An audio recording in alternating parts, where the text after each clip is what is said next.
Good morning, and thank you for joining us on this week's Stories of Music. As always, we're coming from Retro Sound and Collectibles downtown on 11th. If you were a record producer in the late 50s and early 60s, you had a problem. Studio time was in very high demand, and you were working with artists that didn't always have a high level of proficiency on their instruments. What you needed was a go-to group of session musicians, people playing background instrumental music that you could use on your recordings. One such group became the most popular and well-used in the history of recorded music. At the time, they didn't really have a name. In a biography written much later by one of the original members, they would become known as the Wrecking Crew. This was a group of reliable musicians that many different producers could use when recording their tracks.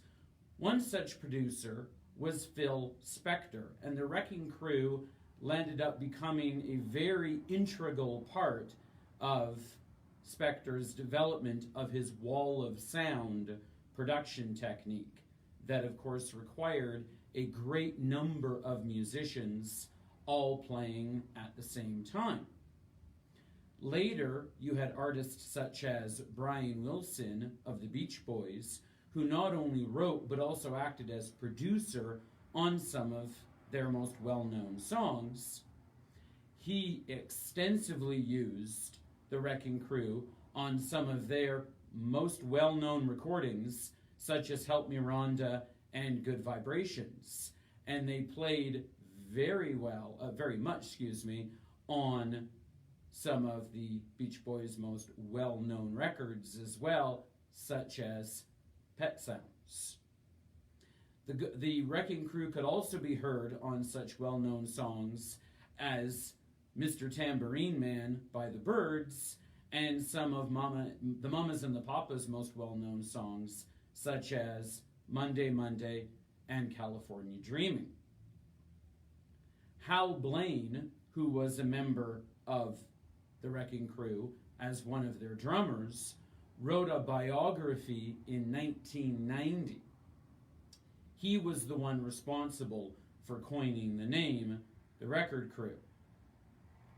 As a session drummer, he is responsible for what is estimated to be hundreds of top 40 hits, and it's claimed that he was one of the most recorded session drummers in all of music history.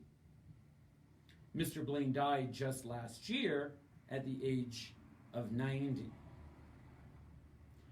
It's been said that you can take any song recorded between about 1962 and 1972, and there's a pretty good chance that at least some members of the Wrecking Crew can be heard on the recording. Some of the members did go on to have solo careers, such as keyboardist Leon Russell and singer and guitarist Glenn Campbell.